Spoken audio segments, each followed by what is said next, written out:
ओडिशा में विधानसभा और लोकसभा चुनाव में करारी हार के बाद बीके पांडेयन ने सक्रिय राजनीति से संन्यास ले लिया है। उन्होंने एक वीडियो जारी कर अपने इस फैसले का ऐलान किया। राज्य के चुनाव में पार्टी की हार की जिम्मेदारी भी ली और बताया कि वो राजनीति में सिर्फ नवीन पटनायक को सहयोग करने के लिए आए थे। आपको बता दें, बीके पांडेयन ने एक वीडियो जारी कर अपने इस फैसले का ऐलान किया।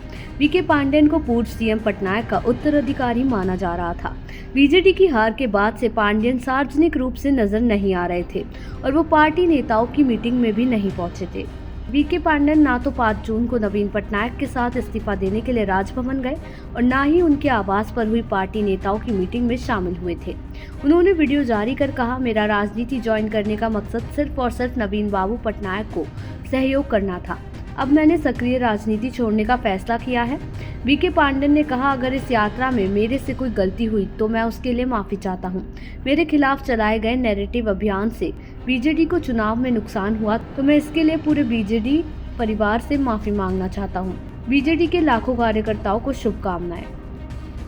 इसके अलावा ओडिशा के लोकसभा विधानसभा चुनाव के क्या रहे नतीजे, आइए जानते हैं।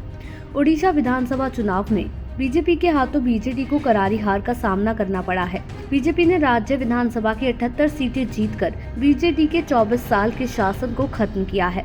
दूसरी तरफ नवीन पटनायक की अगुवाई वाली पार्टी बीजेडी को 51 सीटें मिली। कांग्रेस ने 14, सीपीआई-एम ने 1 सीट जीती है। चुनाव में 3 निर्दलीय उम्मीदवारों ने भी जीत हासिल की है। वहीं नवीन पटनायक और उनकी पार्टी के लिए चौंकाने वाली बात ये भी रही कि लोकसभा चुनाव में पार्टी को एक भी सीट नहीं मिली। दूसरी तरफ बीजेपी ने राज्य की 20 लोकसभा सीटों पर कब्जा कर लिया, जबकि 1 सीट कांग्रेस ने जीती। हालांकि चुनावों में पार्टी की करारी हार के संबंध में बीके पांडेयन की आलोचनाओं पर अपनी प्रतिक्रिया में नवीन पटनायक ने शनिवार को कहा था कि पार्टी की हार के लिए पांडेयन की आलोचना दुर्भाग्यपूर्ण है और उन्होंने कहा कि उन्होंने शानदार काम किया है। नवीन पटनायक ने यह भी दोहराया कि पांडेयन उनके उत्तराधिकारी नहीं है और ओडिशा के लोग तय करेंगे कि उनका उत्तराधिकारी कौन होगा।